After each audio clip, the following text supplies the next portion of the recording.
the Kairos moment is, I think we know a time when we all have an opportunity to act and to make a difference at a critical time. And certainly we all know climate change has given us one of those great challenges. These slides tell us that from 800,000 years ago, something very dramatic happened around 1800, which was, of course, the beginning of the industrial age and fossil fuels. So this is what we know as a hockey stick curve, where the concentration of carbon dioxide began to rise so dramatically.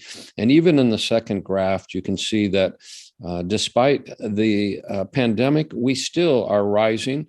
It was around 214 parts per million in 2 years ago. Now it's around 218. So we have a long ways to go.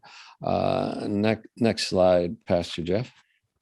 So sometimes I'm not okay. I feel a little bit like Slim Pickens riding the atomic bomb. Maybe that's a little too quick to imagine, and climate change happens on a much longer basis, but I'm not okay. And every time I get in an airplane, I feel like a little bit like Slim Pickens. Next slide.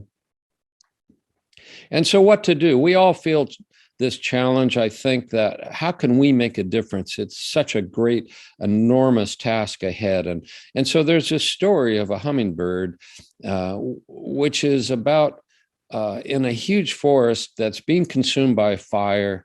All the animals in the forest come out and they're transfixed as they watch the forest burning. They feel very overwhelmed, very powerless, except this little hummingbird. It says, I'm going to do something about the fire.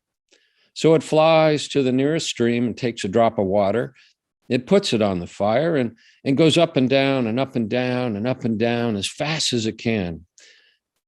In the meantime, all the other animals, much bigger animals like the elephant with a big trunk that could bring much more water, they're standing there helpless.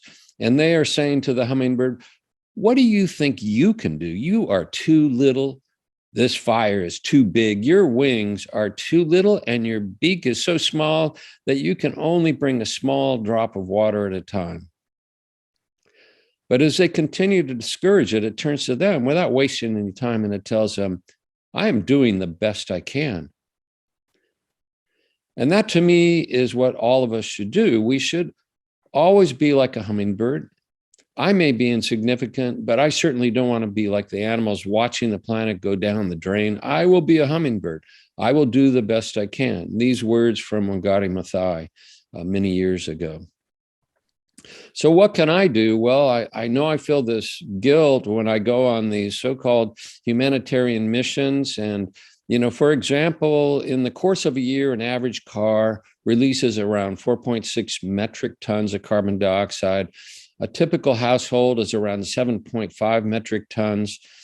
Well, in a single flight that I should make to Nairobi, I'm responsible for around 5.17 metric tons of carbon dioxide. Just to fly to LA is around 0.3.